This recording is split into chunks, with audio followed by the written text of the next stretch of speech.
Shalom, brother and sister truth seekers. I just wanted to give you an update on luminary tracking activities. There are a bunch of different people out there making observations this year, which is good. I'm going to try and collect their data kind of in like a summary spreadsheet like this. And also, if you're into Facebook, there's a group I've created called Solar Tracking Observations, confirming the creator's time CHS 114. And I try and just post and collect every sundial video that I come across. Anyone making observations, this is just a place where all of that kind of information, I try to collect it to this group, kind of independent of any calendar thoughts. I mean, you can join and feel free to talk calendar if you want, but my focus with this group is just, it's just, despite your calendar understandings, this group is just to try and collect data so we can at least know what the luminaries are doing and then figure out what we're going to do about that from there. But so anyway, I am going to try and do the straight line method tomorrow, maybe. This is a really tough spring, and I mean, it's just really tough for me. I didn't think I'd be able to do anything this year. I'm just in transition. We don't really have a place of our own at the moment, so I mean, everything is just a moving target, and I can't. It's just been hard to kind of get time or a place to do something like this. But thankfully, things just worked out at the last minute this year, and it was kind of a surprise, and I just thank the creator for putting it together. But I've got perfect sunshine, it looks like, today and for the next couple days, and it just worked out to be on the weekends, and I'm actually going to be able to possibly record some data. So tomorrow I am going to try and collect the straight line data for whatever that's worth. I'm still testing that method just to make sure. Something strange happening with that method. I still haven't figured it out. I do know that it seems like you don't have equal seasons between the straight line that you see in the spring and the straight line that you see in the fall. It's like this weird increment of time, and it's not equal. And so I don't know what's going on there. I mean, I'd really like to see someone at the equator or near the equator do the straight line method, and if they see it on the same day that everyone else sees it, I guess that'd be pretty good evidence. But I mean, so I might try and do it, even though I'm not 100% on if that's accurately telling us. You know, Enoch talked about the 6 portals of heaven, and if my computer doesn't freeze, that's what I've tried to draw here. So I mean, this is the celestial equator, and it runs east to west through the sky. This is a picture from Stellarium showing how the celestial equator grid line 0 is right above Orion's belt. So I took pictures of Orion as it was coasting through the sky at night. This is his belt. This is his belt. And so I was able to like plot this approximate line for the celestial equator. And Enoch talks about the center line of heaven as the sun enters into the 4th great gate, the 4th great portal, and the sun is shifting. It obviously travels east to west every day, but it slightly shifts north and south over the course of the year, and that's what gives us the seasons. In North America, when it's up here, we have summer, and when it's way down here, we have winter. And right exactly in the middle, on the celestial equator, when it crosses from the 3rd into the 4th great portal, notice how the 4th is bigger than the 5th and the 6th, and that's because it travels faster through these portals, I think. This is where the year begins, so not necessarily a straight line pattern, though it might be. I'm just trying to prove that out. That might very well be the way to do it, and that'd be cool if it was. But I've just been convicted to try this out, so it's something and this is the first year that I've been able to do it, like one full year. So this was kind of interesting to have collected data 1 year ago. So you'll see some of these dates are for 2020, 2020, 2020. Most of these are 2020. The two I collected today was here and here. But it's just nothing's perfect, and I'm just experimenting with this. Like I said, I'm gonna try the straight line method tomorrow, and I'm gonna try and collect everyone else's data, the other witnesses from around the world, and I'll let you guys know what they're seeing. We can kind of get all the data side by side and compare. But so the interesting thing was today. So look at the sun here, and look at the sun here, and this is the 19th, March 19th. And this was 1 year ago, right next door, right here, pointing at this bright green one here. So you can see there's a ever so slight progression, and it almost looks like that little sun from today is being bisected by the celestial equator. It almost looks like maybe half, if it's not exactly bisected, a little less than half. The bigger half might be on the lower side still, possibly. But I'll be interested to see where it is tomorrow, because here's the mark from last year for 320. So I guess the day following the 19th.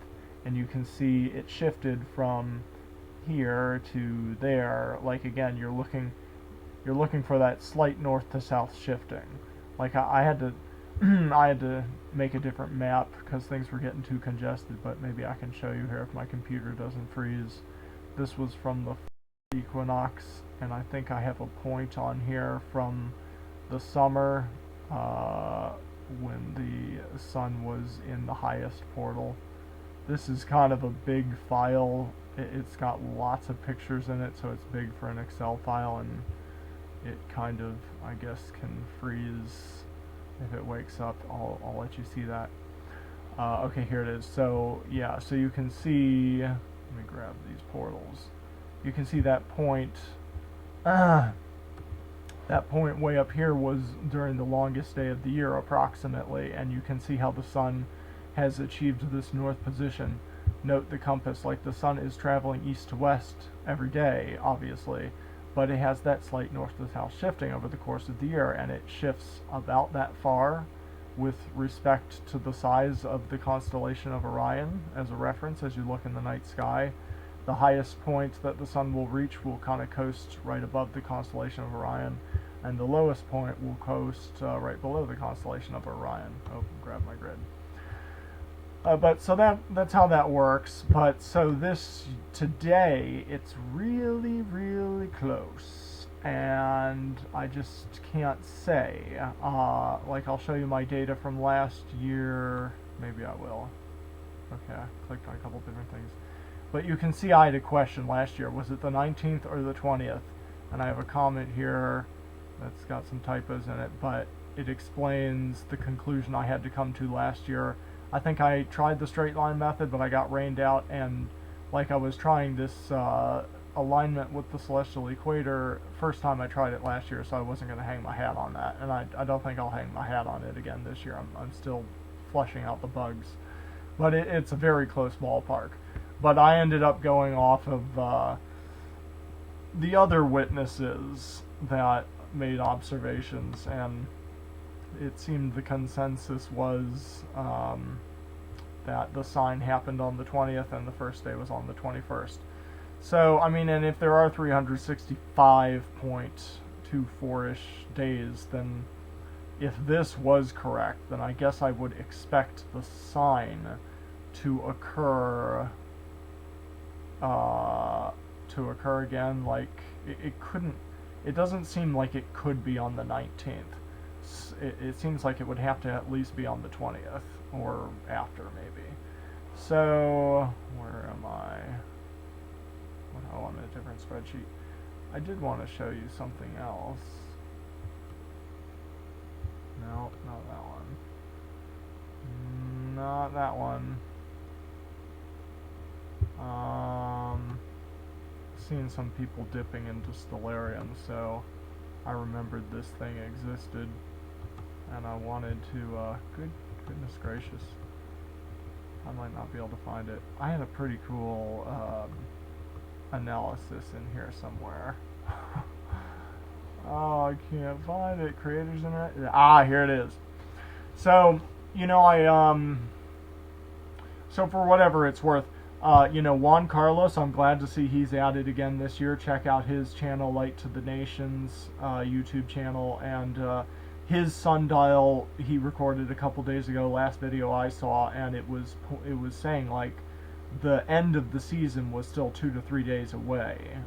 So that's kind of also looking like it aligns with the thought process of it happening either today or tomorrow.